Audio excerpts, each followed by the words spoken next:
Salam, sizler kanalımıza hoş gördük. 5 iyul ve 12 iyul blok imtahanlarında ikinci cəhdə iştirak edəcək abituriyentlər üçün dəstək məqsədi ilə ehtimal nəzəriyyəsindən, Newton binomundan və birləşmələr nəzəriyyəsindən 30 dənə fərqli sualın həllinə baxacağıq.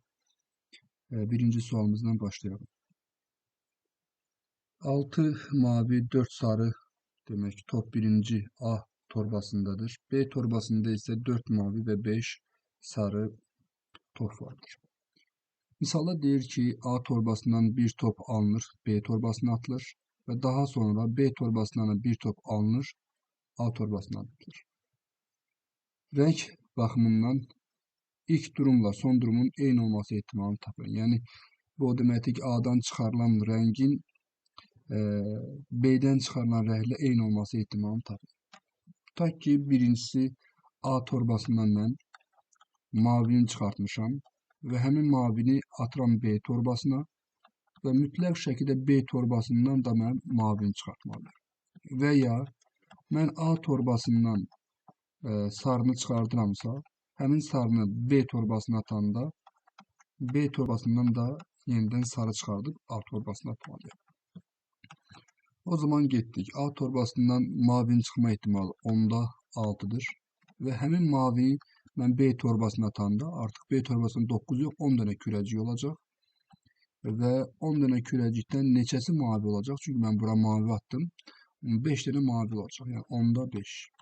Və ya mən A torbasından sarını çıxartmışamsa 10'da 4 ehtimalla, həmin sarını B torbasına atmışamsa artıq B torbasında 10 dənə kürə olacaqdır və 6 dənəsi də sarı olacaqdır. 10'dan 6. O da edir %30 plus 24 54. Yəni 2'ye de xsar yaparsam 50'de 27 olacaktır. Doğru cevabımız oldu C variantı. İkinci misalımıza baxaq. A ve B həqiqətlərdir. Ax kvadratı bölək B plus B bölü Ax kubu üzərində 5. Binomun açılışında sabit hədd 20 bərabərdir. Sabit hədd 20'ye bərabərdir. A bölü B nisbətini tapın. Bilirik ki, binomun açışını istənilən bir həddin tapılması kamuzun enindən K, A üssü E minus K, vuraq B üssü K şəklindedir. Enimiz 5'li görürsünüz 5'ten K'ya. A'mızın yerində Ax kvadratı bölək B dayanır, üzərində 5 minus K. B'mizin yerine B bölək Ax kubu dayanır, üzərində nə uşaq var? K. O da beraber kamuzun 5'ten K. Bunu yazan A bölək B üstündə 5 minus K, bırak X üstünde 10 çıxaq 2K. Bunu da yazaq. B bölü A üstü K'nı A bölü B üstünde mənfi K yazıram. Bırak X üstünde mənfi 3K. X üstünde mənfi 3K. O da beraber kamuzun 5'ten K. A bölü B üstünde 5 minus K bir de mənfi K'dan elir 5 minus 2K. 5 minus 2K. Bırak X üstünde 10 minus 2K bir de mənfi 3K 10 minus 5K. Misal deyir ki, sabit hədd 20'ye bərabərdir. Sabit hədd bilirsiniz ki, dəyişən olmadığı hədd deməkdir. O zaman biz dəyişən olmamaq üçün X'in üzərindəki dərəcəni 0 götürməliyik. 10 minus 5K üstündə 0. K nəyə bərabərdir? 2'ye. Beləliklə, mənim həddim olacaq 5'ten 2. A bölü B üstündə 5 minus 4. Yani 10 vuraq A minus B üzerinde 1. Həmin sabit hədd mənə 20 verib deyə bərabərləşdirəm 20'ye. Buradan A bölü B nəyə bərabər olacaqdır? 2'ye bərabər olacaqdır. Doğru cevabımız oldu C variantı. 3 nömrəli misalımıza baxaq. Şəkildə A, B, C, D-yi və F nöqtələri verilmişdir. Bu nöqtələr arasından seçilen hər hansı 3 nöqtədən yalnız ikisinin çember üzərində olması ehtimalını tapın. Demək mən bu nöqtələrdən 3 tane nöqtə seçeceğim. İkisi harda olmalıdır? Çevreye ait olmalıdır. Yalnız ikisi çevreye ait olmalıdır. Benim 6 tane nöqtem var. Onlardan ikisi çevreye, üçü çevreye aittir. A, Y, S nöqtələrindən bir de F, B, D nöqtələrə çevrə aittir. Mənə 3 nöqtə lazımdır. Onlardan ikisi çevrə ait olmalı seçtiğim 3 nöqtə. Onda mən 3 dənə nöqtənin çevrəyə aid olanlardan ikisini seçeceğim və çevrəyə aid olmayanlardan da birini seçeceğim. Beləliklə, bütün mümkün halların sayı 6 dənə nöqtə var. Kombinizon 6-dan 3. Əlverişli halların sayı isə 3 dənə nöqtədən ikisini seçməliyəm və çevrə üzərində olmayan 3 dənə nöqtədən də birini seçməliyəm. 3'ten ikinci cevabı 3'tür. 3'ten birinci cevabı 3'tür. Kombinizon 6'dan üçüncü cevabı 6, 5, 4 bölek 1, 2, 3. Ya bu da gelir 9 bölek 6'lar gelir 20. Doğru cevabımız olacak C variantı. Növbəti 4-cü misalımıza keçəyim. 3 sarı, 4 kırmızı ve 2 mavi top arasından 3 top seçilir. 3 tane sarı var. 4 tane kırmızı var. Ve 2 tane de mavi top arasından 3 tane top seçilir. Ümumiyyətlə bizim 7-9 tane topumuz var. Çekilen 3 topun sadece ikisinin eyni renkli olması ihtimalini tapın. Demek mənə 2 top lazımdır, 3 top lazımdır, ikisi eyni renkli olmalıdır.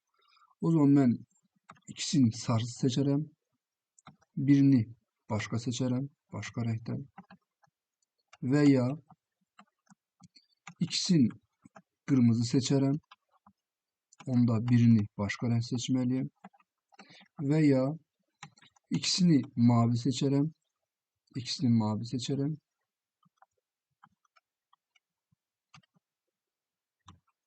onda birinde başka renk seçerim. Çünkü 3 tane ben renk seçmeliyim, top seçmeliyim. 2 tane sarı seçeceğim evvelce 3'ten 2 ve onda bir tanesinde sarı olmayan seçeceğim. Sarı olmayanlarda sayı gördüğünüz gibi 6 tanedir. 6'dan 1. Veya 2 tane kırmızı seçeceğim. 4'ten 2. Birini de kırmızı olmayanlardan seçeceğim. Kırmızı olmayanları görürüz. 5 tanedir. Ondan birini seçeceğim. Veya 2 tane mavi top seçeceğim. 2 tane de unsuzla 2'den 2 ve birinde mavi olmayanlardan yani 7 tanesinin içerisinde seçeceğim. 7'den 1. 3'ten ikinci cevabı 3, 6'dan birinci cevabı 6, 4'ten ikinci cevabı 6, 5'ten birinci cevabı 5, 2'den 2 1, 7'den 1 7'dir. O delir 18 plus 30 plus 7, 18, 30, 27, 55 gelir səhv eləmirəmsə. Bu bizim neyimizdir? Bu bizim əlverişli hallarımızın sayıdır. İndi isə keçək mümkün halların sayına. Təbii ki, mümkün halların da sayı neçə dənə kürəcim var? 9 dənə. Onlardan 3'ünü seçməliydim. 3 tane top seçməliydim. Yüzde sürətdə nə yazacağım? 55 yazacağım. 55 ve 9'dan 3'ün cevabı 9, 8, 7 bölek 1, 2, 3. 55 bölek 9'dan 3'ten 3 kalır, 8'den 2'den 4 kalır, bırak 7. Cevabımız olacak 84'te 55. Doğru cevap oldu. D variantı. 5 nömrəli misala baxalım. A torbasında 2 sarı 4 qara. B torbasında ise bu A torbamızdır. 2 tane sarı, 4 tane de siyah qara top var. B torbasında ise demek 1 sarı ve 5 tane de siyah top var. Ve bir madeni parada atılır. Yani bildiğimiz demir pul atılır. Yazı gelirse bizler ne deyirik? Xəritə ve gert deyirik, rəqəm ve gert deyirik veya da xəritə ve gert deyirik. Türklər ədəbiyyatlarında ise yazı ve tura deyirlər ona. Yazı gelirse A torbasından, tura gelirse B torbasından eyni anda 2 top çekilir. Ve çekilen topların farklı renkte olması ihtimalini tapın.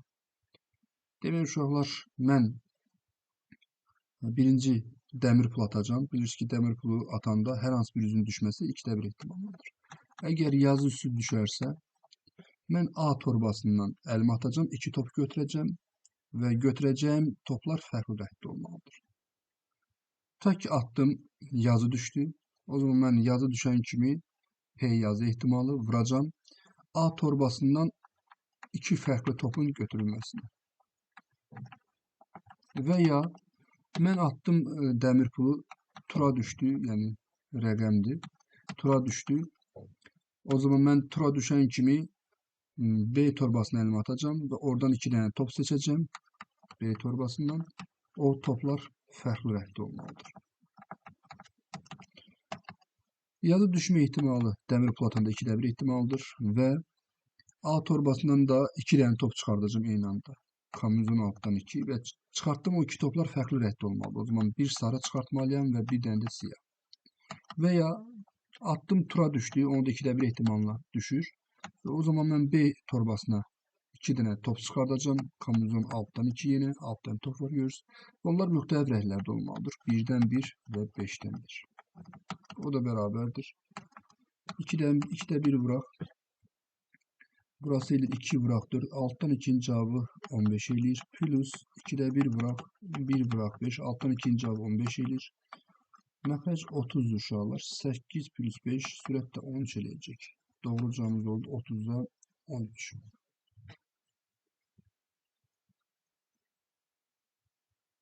Növbəti misalımız 6 nömrəli misal. Bir cütlər, yəni bir cütlər atıldığında zərlərdən ən az birinin tək gəldiyi bilindiyinə görə ən az biri tək gəlir. Buna şərti ehtimal deyirik. Zərlərdən ən az birinin tək gəldiyi bilindiyinə görə toplamlarının, yəni cəmlərinin 5 olma ehtimalını tapın. Təbii ki, bu şərti ehtimalda biz məxrəcə bütün mümkün halların sayı olaraq məlum olanını yazırıq. Yəni zərlərdən ən az birinin tək gəldiyi bilindiyinə görə bu halların sayını məxrəcə yazırıq. Birincisi, zərlərdən ən az birinin tək gəldiyi halları yazaq. Biricə yazacağım. 1-1, 1-2 və nə 1-6. Burada uşaqlar gördüyünüz kimi ən az biri təkdir. Sonra 2-1, 2-3 və 2-5. Sonra 3'lərdə 3-1, 3-2 və 3-6 ən az biri təkdir. Sonra 4'lərdə 4-1, 4-3 və 4-5. 5'lərdə 5-1, 5-2 və 5-6. 6'larda da 6-1, 6-3 və 6-6. 6-6 yox, 6-5. Və artıq bütün mümkün halların sayı 36 yox, bax budur. Bunların da sayı neçə edir? 1'lər 6 dənədir, 2 ilə başlayanlar 3 dənədir, 3 ilə başlayanlar 6 dənədir, 4 ilə başlayanlar 3 dənədir, 5 ilə başlayanlar 6 dənədir və 6 ilə başlayanlar 3 dənədir. 18 üstə gələk 9. O dedir 27. Məxrəcə yazacağım artıq 27. Cəminin uşaqlar bizdən nə olmasını istəyir? Cəminin bizdən 5 olmasını istəyir. Cəm 5 olan hallar hansılardır? 2, 3. Sonra hətta burada 1, 4 də var. 1, 4. 1, 4'də də cəm 5'dir. Gözünüzdən qaçmasın. 3, 2'də də cəm 5 ilir. 4, 1'də də cəm 5 ilir. Başqa halda cəm 5'inin hal yoxdur. Sürətdə də 4 yazacağım. Doğru cavabımız oldu D variantı. 7 nömrəli misal. Atıcının hədəf vurma ehtimalı 5'də 4'dür. Hədəfi vurma ehtimalı uşaqlar 5'də 4'dürsə, hədəfin vurmama ehtimalı da onda 5'də 1 olacaqdır. Bu atıcının yapmış olduğu 3 atışdan ən az ikisini hədəfi vurması ehtimalını tapın. Ən az ikisində hədəf vurursa, üçündə də hədəf vura bilər. Ümumiyyətlə uşaqlar, gəlin ən az ikisində hədəf vurmasına baxaq, sonra üçündə də bu sadədir. Birinci atışda vurub, ikinci atışda da vurub, üçüncü atışda vurmamalıdır. Təbii ki, biz bunları 3 faktorial bölü 2 faktorial şəkildə yer dəyişmə ilə eləyə bilərik, amma mən bircə yazacağım. Birinci atışda vurub, ikinci atışda vurmayıb, üçüncü atışda vurub. Plus, birinci atışda vurmayıb, ikinci və üçüncü atışlarda vurub. Bu ən az, bu ikisinin vurduğudur və bir dənə də hər üç atışın üçüncü də vura bilər. O zaman 5'də 4, vuraq 5'də 4, vuraq 5'də 1. Burada da 5'də 4, vuraq 5'də 1, vuraq 5'də 4. 5'də 1, vuraq 5'də 4, vuraq 5'də 4. Biz burada da 5'də 4, vuraq 5'də 4, vuraq 5'də 4. O da bərabərdir. Gördüyünüz kimi, baxın, 3 dənə eyni ifadədir. Qiymətli cəhətdən demək 125'də 16'nın 3'ə vuranda 48, plus 125'də 64. O dedir 125'də 112. Doğru cavabımız oldu C bəndi. 8 nömrəli misal. Bir torbada 12 beyaz və 6 siyah top vardır. Torbamızı çəkək. Burada 12 dənə beyaz və 6 dənə də siyah top var. Torbadan bir top çəkildiğinde beyaz isə qutuya geri qaytarılır. Siyah isə bu top ilə birlikdə dışarıdan 3 siyah bilye daha torbaya konulur. Demək, əgər mən bir dənə top çəkirəmsə, beyaz isə qutuya geri atılır. Siyah ise birlikte, bak bu çıkarttığım topla birlikte haricden 3 tane de top torbaya atılır. Daha sonra bir top şeklinde bilyenin beyaz olması, yani topun beyaz olması ihtimali soruşur. Demin uşaqlar, mən əvvəlcə nə edəcəm? Əvvəlcə bir top çəkəcəm. Bu top beyazdırsa, beyaz olma ihtimali nədir? 18'de 12 ihtimalından. Baxdım həmin beyaza, attım qutuya və daha sonra top çəkdiyində o yenidən beyaz olmalıdır. Bir dənə beyaz top çəkdim 18-12 ihtimalla və attım qutuya və təzədən bir dənə də çıxardanda yenə də beyaz çıxmalıdır. Misal onu istəyir bizdən 18'de 12. Plus veya əgər çıxartdığım top siyah isə, buradan siyahın çıxma ihtimali nədir? 18'de 6 ihtimalla. Siyah ise dışarıdan 3 siyah bilye torbaya atılır. Dışarıdan 3 siyah bilye torbaya atılırsa özüyle beraber onda 9 tane siyah olur. 12 tane de beyaz olur torbada. Ve buradan biz neyi çıkartmalıyız? Buradan biz beyazı çıkartmalıyız. Neçədə? 21'de 12 ihtimalla beyazı çıkartır. Çok maraqlı sualdır. Aslında çok da çətin sual değil. Demək, burası olur 3'də 2 vuraq 3'də 2. Burası olur 3'də 1 vuraq 3'ə xısar aparsam 7'də 4. 4 bölək 9 plus 21 bölək 4. Orta məxrəc 63'dür. 9'a bölümdə 7 edir. Burada da 3 edir. 28 plus 12 40 bölək 63 tapdım cavabı. Doğru cavab oldu B bəndə. Çok maraqlı soru. 9 nömrəli misal. Birinci kutuda 4 sarı ve 6 kırmızı top var. İkinci kutuda ise kürecikte değiller. 6 sarı ve 4 kırmızı top var. Birinci kutudan bir top götürülüp ikinci kutuya atılır. İkinci kutudan da çekilecek bilyenin kırmızı olması ihtimalini tapın. Çok rahat sualdır. Birinci kutudan tak ki biz sarını çıkarttık. Onu attık ikinci kutuya. Ve ikinci kutudan biz kimi çıkartmalıyız? Kırmızını.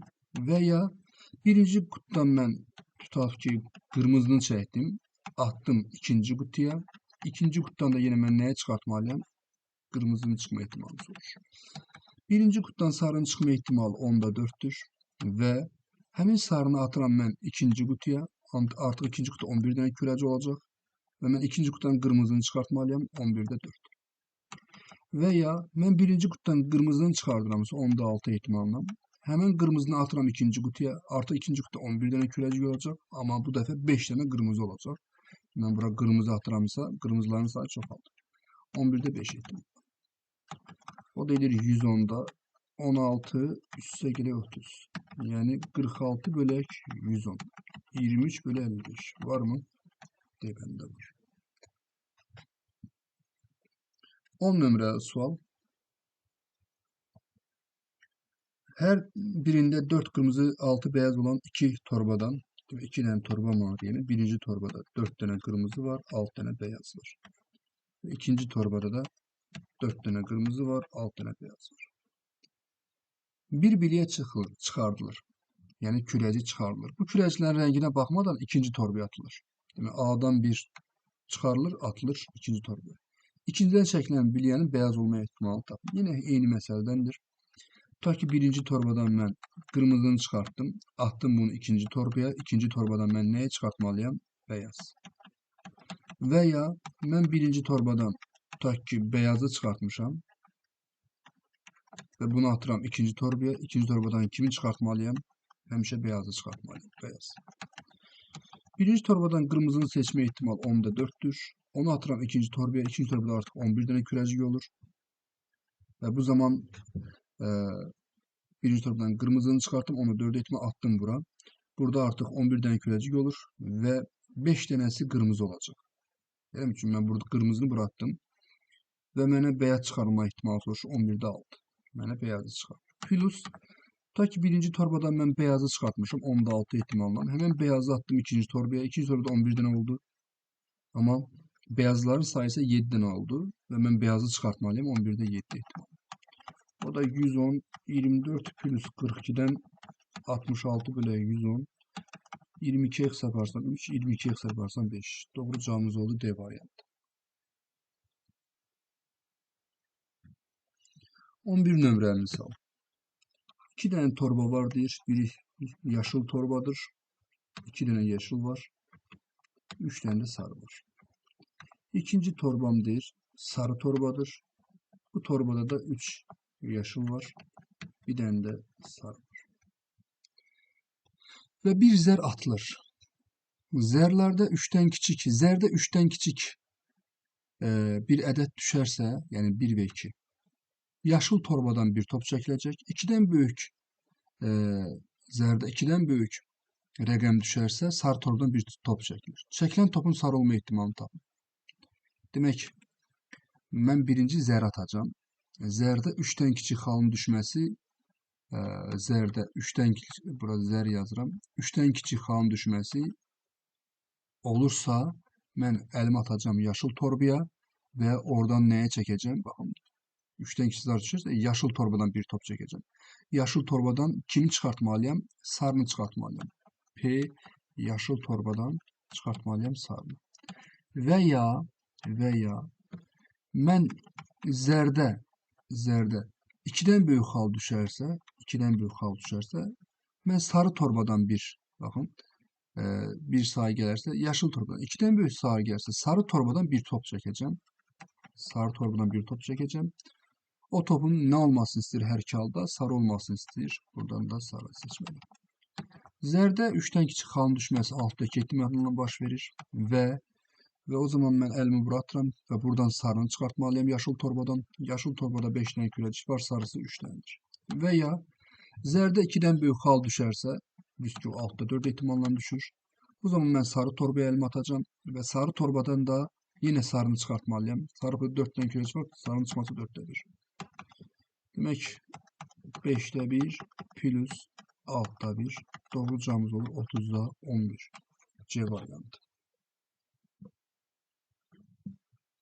Növbəti misalımız 12 nömrəli misal. D1 və D2 düz xətləri paraleldir. Bu D1 düz xətti olsun, bu da D2 düz xətti olsun. D1 düz xəttin üzərində 3 dənə nöqtə var. D2 düz xəttin üzərində isə 4 dənə nöqtə var. Daha doğrusu 5 dənə nöqtə var. Bu nöqtələrdən rastgele üçü seçilir. Üçü seçilərək bir üçgen yaradılır. Deyir ki, çizilən üçgen tabanının, yəni oturacağın D2 düz xətt üzərində olması ehtimalını tapın.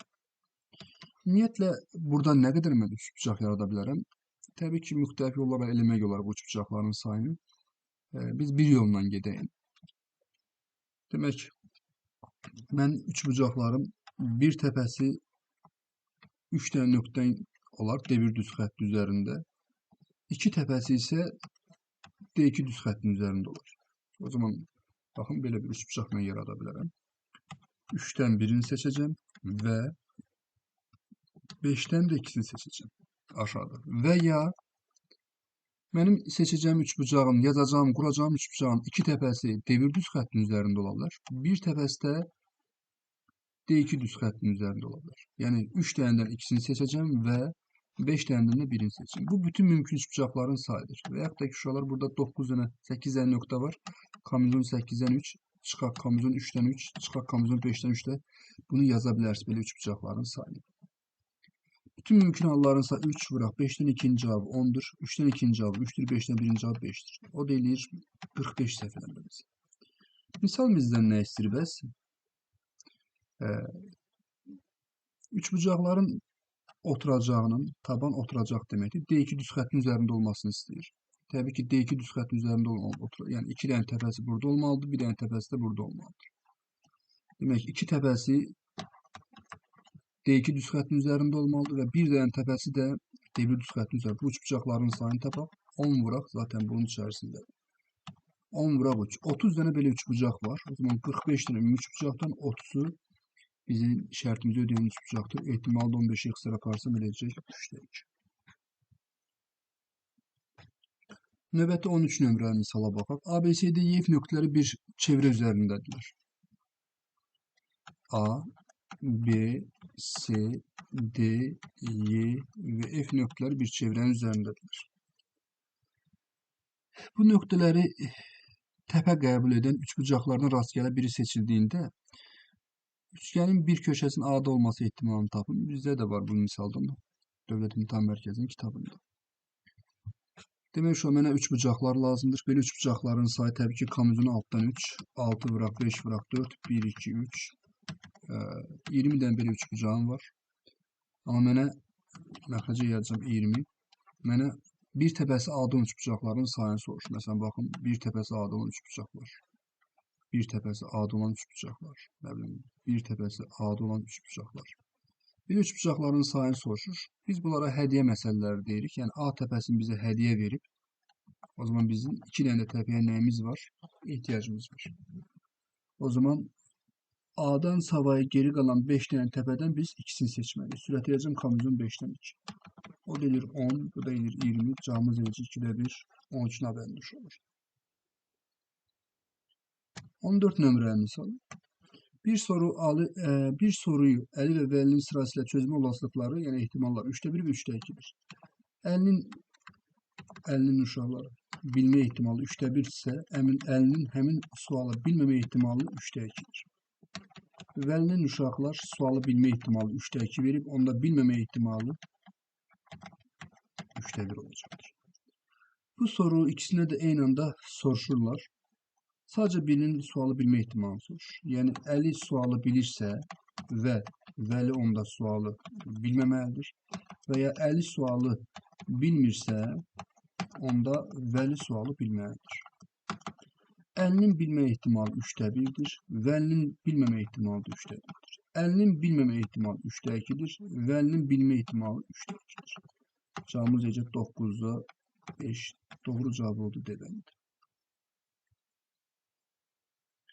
15 nömrəli misal. 2 zər masa üzərinə atılır. Zərlərdən birinin asal sayı gəldiyi bilinənə görə. Asal sayı sadə ət deməkdir. Yəni bu yenə şərt ehtimaldır. Bilindiyinə görə, məlumdursa sözlər olanda bilin ki, şərt ehtimaldır və şərt ehtimalda artıq bütün mümkün halların sayı zərlərdən birinin sadə ət gəldiyi bilindiğine göre olan halların sayı olacaqdır. Hansı hallarda zərlərdən biri sadə ədəddir? Zərlərdən birinin sadə ədəd olması. O zaman uşaqlar, onları yazıram. 1, 2, 1, 3 və 1, 5'də. Zərlərdən biri sadədir. Demir yalnız biri sadə, yəni ikisi də sadə ola bilər. 2, 1, 2, 2, 2, 3, 2, 4, 2, 5 və 2, 6. Burada da yalnız bir zərlərdən biri sadədir. 3, 1, 3, 2, yaxşı yazaqlar. 3, 3, 3, 4, 3, 5 ve 3, 6. Biri sadədir. 4'lerde 4, 2, 4, 3, 4, 5. Biri sadədir. Başqa hal yoxdur. 5'lerde hamısını götürəcək. 5, 1, 5, 2, 5, 6. Gəl bunu hamısını yazalım uşaqlar. Çünki yuxarıda yazmışam. 5, 3, 5, 4, 5, 5, 5, 6. 6'larda 6, 2, 6, 3 ve 6, 5 uşaqlar. O zaman bütün mümkün hallarsa bax bunlardır. Birinci sətirdə 3 dənədir, ikinci sətirdə 6 dənədir, üçüncü sətirdə 6 dənədir, dördüncü sətirdə 3 dənədir, beşinci sətirdə 6 dənədir, altıncı sətirdə 3 dənədir. Bu halların sayı elədi bizdə 18, 9, 27 dənə. Məxrəcə yazacağım ta 36 yox 27. Üst gələn sayıların cəminin 8 olma ehtimalını soruşur. Cəmi 8 olan hallar 2, 6'da baş verib, 3, 5'də baş verib, sonra 5, 3'də baş verib. Bir de 6, 2'də baş verib. 4 dənə belə halım var. Doğru cavabımız oldu. Y variantı. 16 nömrəli misal. 13 suallıq bir testin hər sualın 13 seçeneği var. Demək addən 5 dənə olur, amma burada 3 dənədir. Birinci sualın 3 dənə seçeneği var. İkinci sualda 3 dənə cavab variantı var yenə. Üçüncü sualda 3 tane cevap varyantı var. Ve nihayet 13. sualda da 3 tane cevap varyantı var. Bunlardan tabii ki biri doğrudur. Bu testi rastgele işareleyen bir öğrencinin bütün sorulara doğru cevap verme ihtimalini tapın. Ta ki uşaqlar bu sualın cevabı A bəndidir. Bunun bir öğrenci bunu elləyirsə, bunu A bəndini seçme ihtimali, tahmin ihtimali 3'te 1'dir. Ta ki bu testin cevabı B bəndidir. Bunun bilme ihtimali 3'te 1'dir. Ta ki bu testin cevabı A bəndidir. Bunu bilme ihtimali 3'te 1'dir. Ve ta ki bu testin cevabı C bəndidir. Bunu bilme ihtimali 3'te 1'dir. O birinci sualda 3'te 1 ihtimalle doğru cevap tapabilir ve ikinci sualda 3'te 1 ihtimalle doğru cevap tapabilir. Üçüncü sualda 3'te 1 ihtimalle doğru cevap tapabilir ve nihayet 13. sualda 3'te 1 ihtimalle doğru cevap tapabilir. O da 1 bölü 3 üstüne neçə eləyir? 13. Doğru cevabımız oldu. D variantı.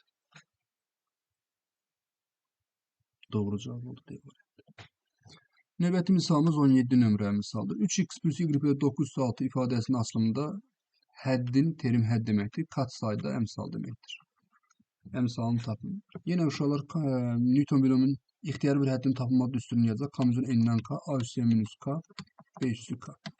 Yəni 6'dan k, n'imiz 6'da görürsünüz. A'mız 3x üzerinde 6 minus k. B'miz y bölü 9 üzerinde k uşaqdır. 6'dan k vuraq 3 üstünde 6 minus k, vuraq x üstünde 6 minus k. Vuraq. Burada uşaqlar y üstü k'dır. Bir de 3 üstünde mənfi 2k. 9 üstü k, 3 üstü mənfi 2k'dır. O da beraberdir. K'mızın alttan k, 3 üstünde 6 minus k'nın mənfi 2k'nı toplayanda əsaslara beraber üstülər toplanır. 6 minus 3k edir. Bura x üstü 6 minus k, y üstü k olur. Ve misal nedir? Misal deyir ki, düz yazın. Demek x'in misal ne olmalıdır uşaqlar? X ve y üstü, x üstü 4, y üstü 2 olmalıdır. O zaman bak burası 4'tür, burası da 2'dir. 6 minus k 4'tür. Y'nin üstünde k da 2'dir. Gördüğünüz gibi her iki halda k'mız oldu 2. K'mız 2 ise onda k'mızın alttan 2, 3 üstünde. Buraya 2 yazanda 6 çıkar 6. X üstünde 4, y üstü 2 alır. Alttan 2'nin cevabı 6 bırak 5 bölü 2, 15'tir. 3 üstü 0, 1'dir. X üstü 4, y üstü 2'dir. Emsalın soruşur. Doğru cevabımız oldu. D variantı. 18 nömrəli misal. Sabit terim, yani sabit hədd deməkdir. Yine uşaq k'mızın alttan k, x'in kubu üstünde 6 minus k, mənfi 5 bölü x üstü 6 üzerinde k. Üstürümüzü ezber bilmeli. N'den k, a üstü minus k, b üstü k.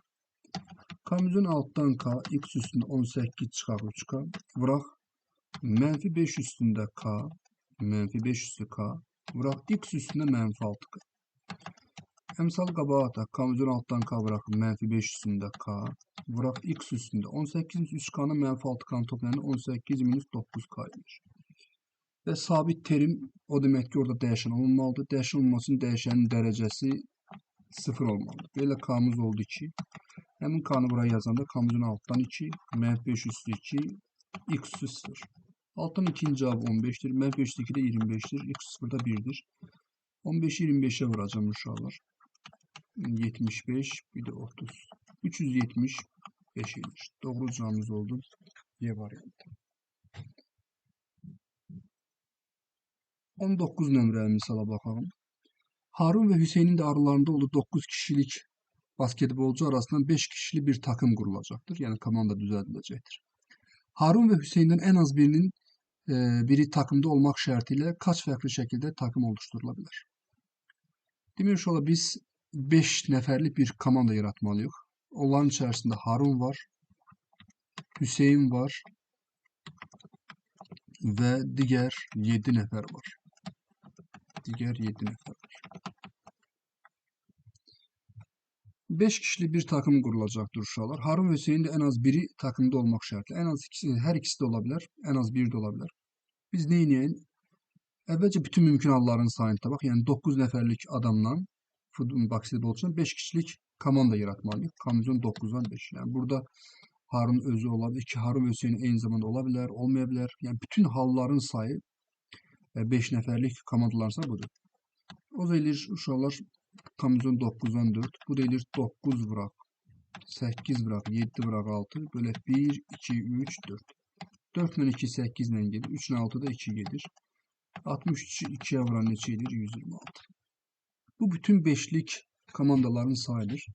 Harun ve Hüseyin en az birinin komanda olması ihtimalini tapın uşaqlar. Demek ki burada biz çoxlu hallar var. Mesela Harun var, Hüseyin yoktu. Veyahut da ki Harun yoktu, Hüseyin var. Veyahut da ki Harun da var, Hüseyin de var. Bu üç tane halı yazmak əvəzinə biz Harun ve Hüseyin'in olmadığı halların sayını yazaq. Harun ve Hüseyin'in elə bir beşli komanda yaradaq ki, orada Harun ve Hüseyin olmasın. O zaman 7 nəfərdən mən 5'ini seçərəm. Orada Harun ve Hüseyin olmaz. O da 7'den 2, 7 bırak 6, 1 bırak 2. Neçə edir? 21. 126 dənə bütün halların sayını, Harun ve Hüseyin'in aynı zamanda olmadığı halların sayını çıxdan bize ne verecektir? Harun ve Hüseyin'den en az birinin komanda olması ihtimalini verecektir. Sayın verecektir. Növbəti misalımız 20 nömrəli misaldır. Aralarında Yavuz ve Bahadur'un da olduğu 10 kişilik bir grupta 6 kişi Aydın'a, 4 kişi ise Konya'ya gidecektir. Yavuz Konya'ya, Bahadur ise Aydın'a gideceğine göre kaç farklı şekilde grup oluşturabilir? Demek Yavuz var, Bahadur var ve diğer 8 nefer var. A adamı, B adamı, C adamı, D adamı, Y adamı, F adamı, M adamı, N adamı ve bunlar. Ümit'te 10 nefer var. Demek Yavuz Konya'ya gidecek. Yavuz ve Konya'ya giden neçə nəfərdir? 4 kişidir. Onlardan da biri Yavuzdur. Onda diğer 3 kişi Konya'ya geçecek uşaqlar. Bahadır Aydın'a geçecek. Bahadır Aydın'a geçecek. Aydın rayonuna giden neçə nəfərdir? 6 kişidir. Bahadır var ve diğer 5 kişi uşaqlar. Hara geçecekler? Aydın şəhərində. Misaldır ki, bunu neçə şəkildə eləyə bilərəm? Demək ki, əvvəlcə mən Yavuzun və digər 3 kişinin Konya'ya getdiyi halların sayını tapağım və sonra da Bahadur və 5 kişinin Aydın'a getdiyi halların sayını tapaq və bunları da bir-birinə vuraq. Beləliklə, demək ki, əvvəlcə Yavuzu seçirəm, Yavuzu birdən bir ehtimalla seçirəm və artıq mənə 3 nəfər də lazımdır. 8 nəfərdən Bahadur'u seçenlere axı. Çünkü yalnız Yavuz Konya'ya gidecek. Bahadur ise Aydın'a geçecek. O zaman ben 8 neferden 3'ünü seçmeliyim. Ve iş bitmeyip ben indi Bahadur'u seçirəm uşaqlar. Bahadur birdən bir ehtimalla seçilir tabii ki. Yavuz'u seçebilmərəm. Çünkü Yavuz Aydın'a getməyəcək. Geriye neçə nəfər qaldı? Ben 8 nəfərdən 3'ünü Yavuz seçilmişti onsuz da. 3'ünü Konya'ya gönderdimse bak bunlardan, o zaman geriye kalan 5 neferden de 5'in de hara göndermeliyim? Aydın rayonuna göndermeliyim. Böyle doğrucamız olacak. 1'den 1 1'dir. 8'den 3 8, 7, 6 böyle 1, 2, 3'tür. 1'den 1 1'dir. 5'ten 5 de 1'dir. Doğrucamız neçə eləyəcək? 56 eləyəcəkdir. 21 nömrəli misala bakalım. 21 nömrəli misal. 5 kişilik bir öğrenci grubunda Gültekin isimli öğrenci en sağda oturmak şartıyla düz bir sırada kaç farklı şekilde oturabilirler? Yani bildiğimiz, alıştırdığımız bir misal tipidir. A adam var, B adam var, C adam var, D adam var ve bunlardan da biri de Gültekin'dir. Misaldır ki Gültekin hemşe harda olsun, sonda olsun. O zaman bunu yapıştıracağım yerine. Ancak ben kimlerin yerini dəyişəcəm uşaqlar? Bu 4 nəfəri öz aralarında 4 faktörel şekilde 24 şekilde yer değiştirebilirim. Doğru cevabımız olacaktır 24.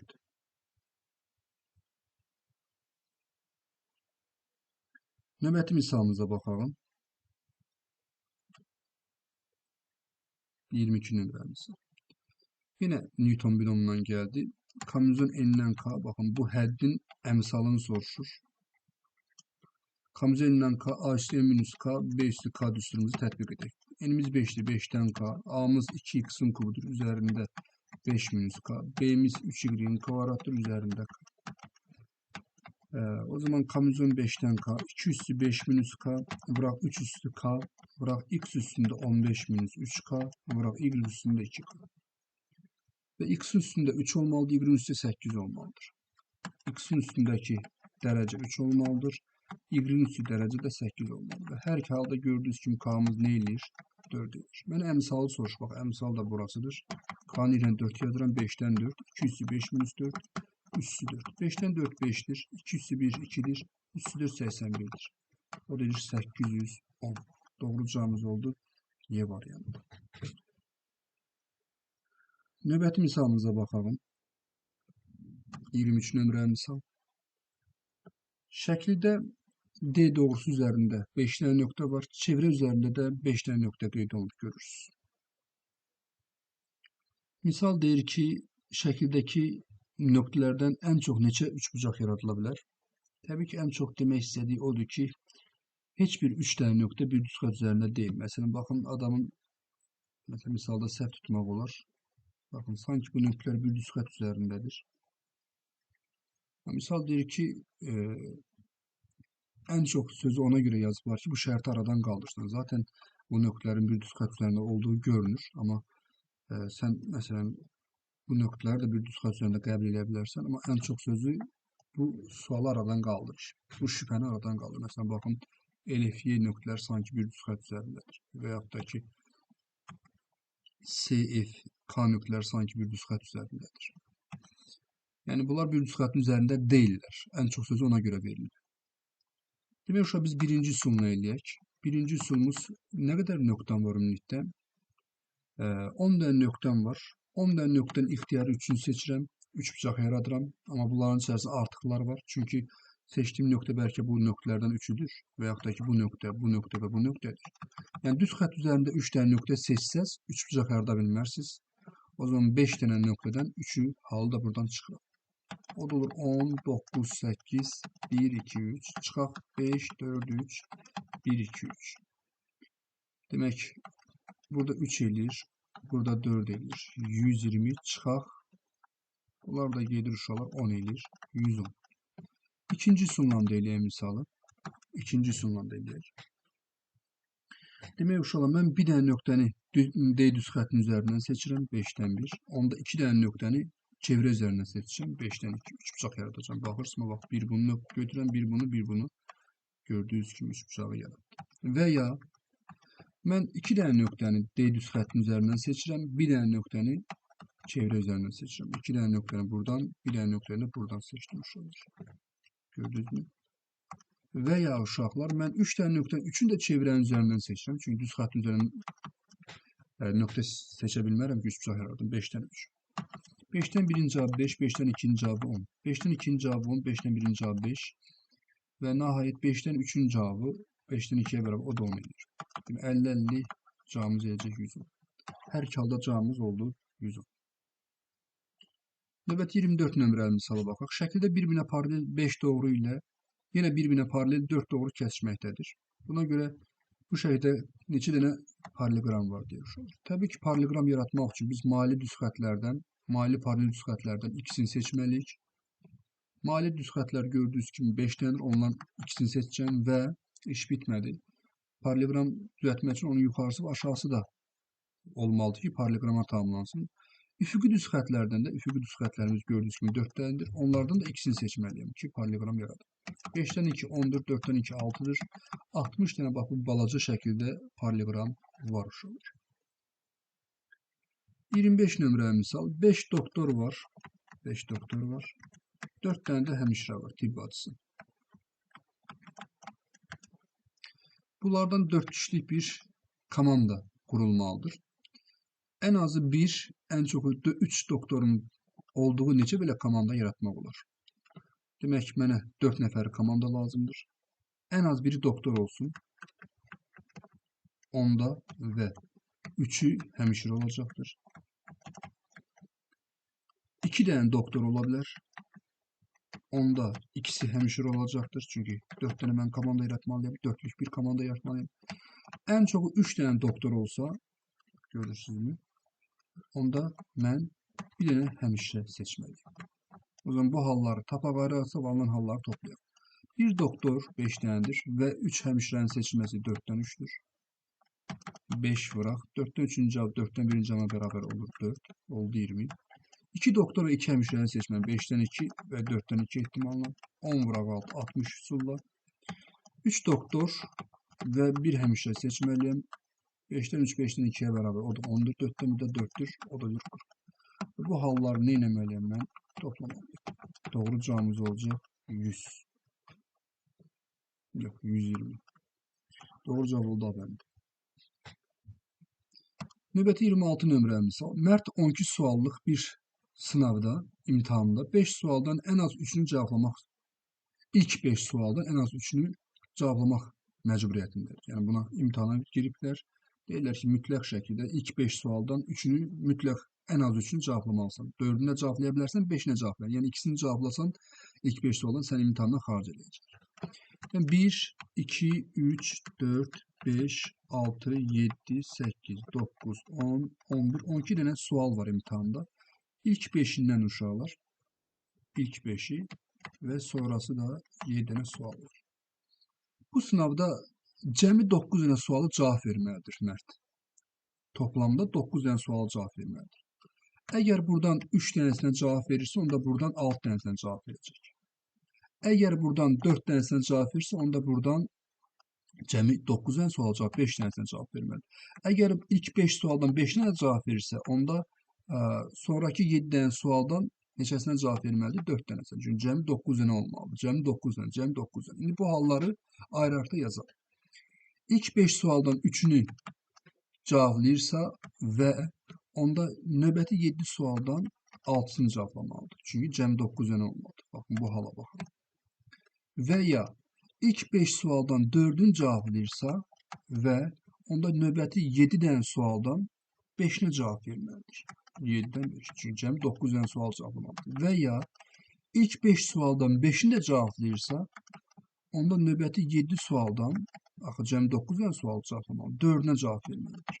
Çox maraqlı sualdır. 5-dən 3-cü cavabı, 5-dən 2-ci cavabı 10-dur. 7-dən 6-cı cavabı 7-dən 1-ci cavabıdır, 7-dir. 5-dən 4-cü cavabı 5-dən 1-ə bərabərdir, o deyilir 5. 7-dən 5-ci cavabı 7-dən 2-yə bərabərdir. 7 bıraq, 6 bölək 1 bıraq 21. 5-dən 5 1-dir. 7-dən 4-cü cavabı 7-dən 3-cü cavabına bərabərdir. 7, 6, 5, 1, 2, 3. O deyilir 35. O da bərabərdir. 70, 105 və 35. Cavabımız səhv eləmirəmsə 210 edir. Doğru cavab oldu A variantı. Çox maraqlı sualdır. 8 kişilik bir qrupdan 5 kişi Ankara'ya, 3 kişi İstanbul'a gedəcək. Bu qrup neçə fərqli şəkildə qurula bilər? Çox sadə bir sualdır. İllərin sualdır. Əvvəlcə 8 nəfərdən 5 nəfəri seçəcəm. Ankara'ya göndərəcəm və qalan 3 nəfərdən də 3-ünü də seçib İstanbul'a gedəcəm. Qrupların haraya getdikləri bəlli deyə uşaqlar. Burada vurma olur.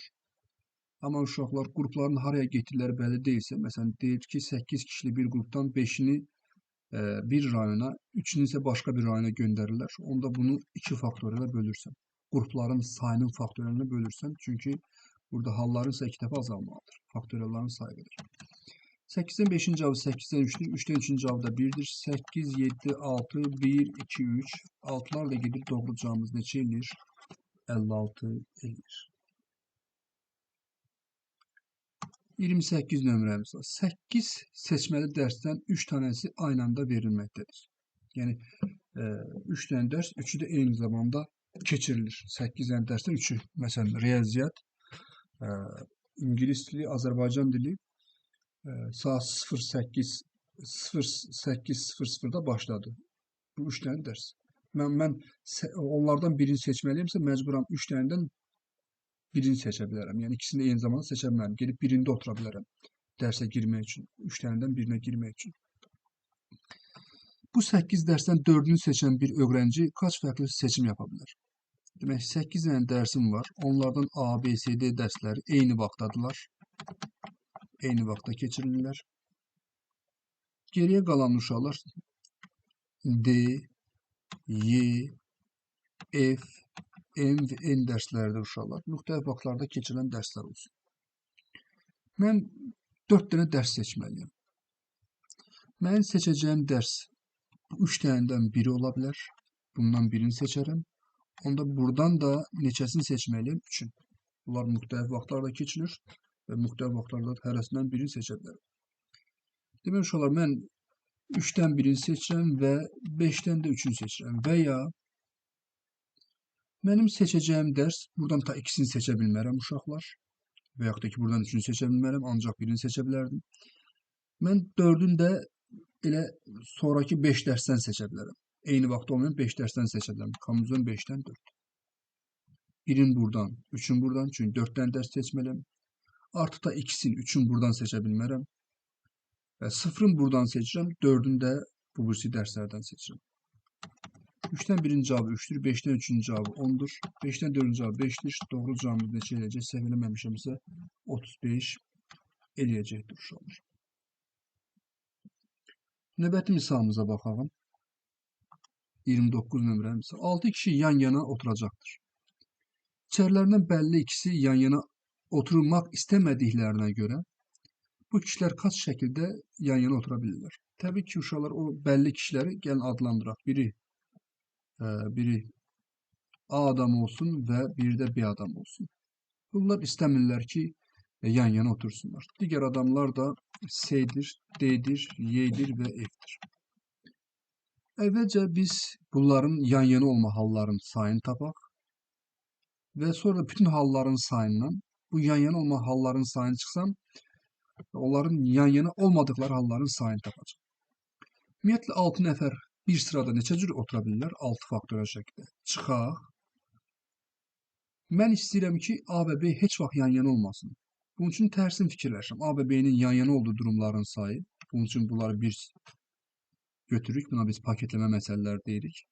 1, 2, 3, 4, 5. 5 nəfər öz aralarında 5 faktorial şəkildə yer dəyişir və A və B də öz aralarında 2 faktorial şəkildə yer dəyişir. Buradan 5 faktorial mötərizə xaricdən çıxarsınız. Burada 6 qalır. 2 faktorial da 2'dir. O da 5 faktorial bura 4. Doğru cavabımız olacaq C variantı. Növbəti misalımıza baxalım. 30-cu misalımız.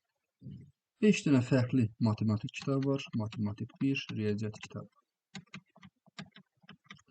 3 dənə kimya kitabı var. Hətta 4 dənəymiş. Və 3 dənə biologiya kitabı var. Bir arada biologiya kitabları bir arada, yəni yan-yana, kimya kitabları da bir arada olmaq üzrə neçə fərqli şəkildə bunlar rəfə düzülə bilərlər deyir. O zaman uşaqlar mən biologiya kitabları və kimya kitabları yan-yana olmalıdır. Hər fənnin öz kitabları. Onda bunları bir kimi düşünəcəm. Sanki rəfə mən 5 dənə riyaziyyat, 1 dənə kimya, 1 dənə də biologiya kitabı qoyacağım. Yəni 7 dənə kitabı rəfə qoyuramsa 7 faktorial şəkildə yer dəyişdirərək qoya bilirəm və kimya kitabları öz aralarında 4 faktorial şəkildə yer dəyişə bilər. Biologiya kitabları da öz aralarında 3 faktorial şəkildə yer dəyişə bilər. Və doğru cavabımız nə oldu? A variantı oldu. Belə uşaqlar, bu günlərim çox maraqlı sualların izahına baxdıq. Əvvəlcə videonu dayandıraraq özünüz həll etməyə çalışın, sonra da izahına baxa bilərsiniz. Uğurlar olsun sizə.